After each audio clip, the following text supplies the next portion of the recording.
प्रिय विद्यार्थियों, पिछले वीडियो के अंदर हमने भारत के संविधान की प्रस्तावना के बारे में पढ़ा था, जिसमें अब तक हमने लिया था कि भारत एक धर्मनिरपेक्ष राष्ट्र है।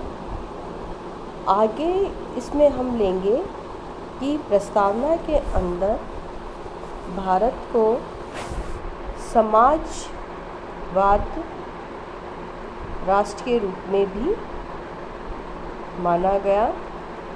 1976 के अंदर जो संविधान संशोधन हुआ 42वां, उसके अंदर हमने अपनी प्रस्तावना के अंदर समाजवाद शब्द को जोड़ा, क्योंकि जो संविधान जब निर्माण हो रहा था उस वक्त दो तरह की विचारधारा वाले व्यक्ति थे। एक तो ये कह रहे थे कि भारत को समाजवादी राष्ट्र घोषित किया जाना चाहिए, लेकिन सभा के अधिकांश जो सदस्यों के विचार थे वो ये था कि वो किसी विशेष संविधान को किसी विशेष दर्शन के साथ नहीं जोड़ना चाह रहे थे और उसको विवाद का विषय नहीं बनाना चाह रहे थे। इसलिए उन्होंने समाजवादी शब्द को संविधान की प्रस्तावना के अंदर नहीं जोड़ा। लेकिन 1976 के अंदर तत्कालीन जो शासक वर्ग था उसके द्वारा ये सोचा गया कि भारत के राज्य व्यवस्था को एक नई दिशा प्रदान की जानी चाहिए। इसलिए उन्होंने समाजवाद शब्द का उल्लेख किया। समाजवाद एक तरीके से जो शब्द का प्रयोग हमने किया या इसको हमारे संविधान में जोड़ा, तो उसके पीछे एक कारण था कि हम अपनी तरीके का एक भारतीय मॉडल समाजवाद का स्थापित करना चाह रहे थे और भारत की परिस्थितियों के अनुसार उसको हमने अपनाया, जिससे कि एक कल्याणकारी राज्य की स्थापना हो सके। लोकतंत्रात्मक शासन व्यवस्था का राजनीतिक दृष्टिकोण से अर्थ राज्य कार्य के संचालन के लिए निर्वाचित एवं उत्तरदायी सरकार की स्थापना है। भारत में व्यवस्थापिका व कार्यपालिका जनता के प्रतिनिधियों की संस्था है तथा कार्यपालिका व्यवस्थापिका के प्रति उत्तरदायी है। और भारतीय जो लोकतंत्र है वो बहुदलीय व्यवस्था वाला है। व्यापक दृष्टिकोण से भारत में लोकतंत्र को अपनाया है, जिसमें सिर्फ राजनीतिक लोकतंत्र ही नहीं है बल्कि सामाजिक और आर्थिक लोकतंत्र को भी हमारे राष्ट्र के अंदर शामिल किया गया है कि जनता राजनीतिक दृष्टि से ही प्रजातंत्र की स्थापना नहीं करेंगे, बल्कि वो सामाजिक स्तर और आर्थिक स्तर पर भी उन्हें प्रजातंत्र मिलना चाहिए। प्रस्तावना में भारत संघ को गणराज्य भी कहा गया। हालांकि जो लोकतंत्रीय संविधान होते हैं उसमें जरूरी नहीं कि जो राष्ट्र का कोई राष्ट्र लोकतंत्र है तो साथ में वो गणतंत्र भी हो, लेकिन भारत ने लोकतंत्र के साथ साथ में गणतंत्र को या गणराज्य को भी अपनाया है, क्योंकि जो भारत का जो प्रमुख है या प्रधान है वो जनता के द्वारा अप्रत्यक्ष रूप से निर्वाचित है, अतः उसे गणराज्य कहा गया है। ब्रिटेन की तरह भारत में जो राज्य का प्रधान है वो वंशानुगत नहीं है। भारत में अमेरिका और स्विट्जरलैंड के राज्य के प्रधान के रूप में एक निश्चित अवधि के लिए जनता के द्वारा परोक्ष रूप से चुने जाने वाले प्रतिनिधि है। प्रस्तावना के अंदर संविधान के उद्देश्यों को स्पष्ट किया गया है। ये उद्देश्य 5 हैं, जिसमें न्याय, स्वतंत्रता, समानता, बंधुत्व एवं राष्ट्रीय एकता।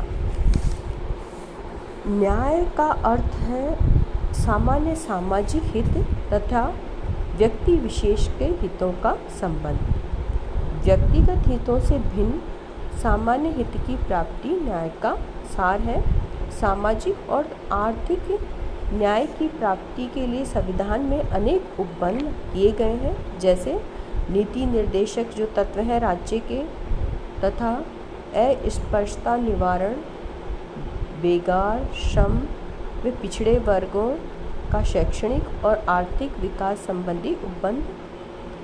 राजनीतिक न्याय की प्राप्ति के लिए संविधान में अनेक उपबंधों का संकलन है, जैसे वयस्क मताधिकार, निर्वाचन संबंधी सांप्रदायिक उपबंधों की समाप्ति, सरकारी पदों की प्राप्ति के लिए सभी नागरिकों को समान अवसर की समानता दी गई है। इस प्रकार प्रस्तावना में नागरिकों को समस्त राजनीतिक, सामाजिक और आर्थिक कार्य क्षेत्रों में न्याय प्रदान करती है। मतलब सिर्फ राजनीतिक न्याय ही नहीं दिया गया है, बल्कि सामाजिक और आर्थिक न्याय की भी प्रावधान किए गए हैं कि आर्थिक दृष्टि से भी इतनी असमानता समाज के अंदर नहीं होनी चाहिए कि व्यक्ति राजनीतिक न्याय की प्राप्ति ना कर पाए। स्वतंत्रता का उद्देश्य भी हमारी प्रस्तावना में लिया गया है और इसका उद्देश्य व्यक्ति के पूर्ण विकास के लिए उसे आवश्यक अधिकार प्रदान करता है। भारतीय संविधान में स्वतंत्रता का प्रयोग निषेधात्मक और स्वीकारात्मक दोनों ही अर्थों में, मतलब सकारात्मक दोनों ही अर्थों में लिया गया है कि इसके ऊपर कुछ प्रतिबंध भी लगाए गए हैं और कुछ ऐसी व्यवस्थाएं की गई हैं जिससे कि सभी व्यक्ति स्वतंत्र हो सके, मतलब सभी व्यक्तियों को स्वतंत्रता प्राप्त हो सके। ऐसी व्यवस्था संविधान के अंदर की गई है जिससे नागरिकों के व्यक्तित्व का पूर्ण विकास हो सके। मौलिक अधिकारों के अंतर्गत ऐसी व्यवस्था की गई है। समानता का अर्थ सभी नागरिकों को समान स्थिति में अवसर की समानता प्रदान की गई है कि प्रत्येक व्यक्ति अपनी सार्थकता व योग्यता के अनुसार यथा अवसर अपने व्यक्तित्व का विकास कर सकता है, समानता की प्राप्ति कर सकता है। अब ये कि आर्थिक दृष्टि से भी और सामाजिक दृष्टि से भी समानता की व्यवस्था की गई है।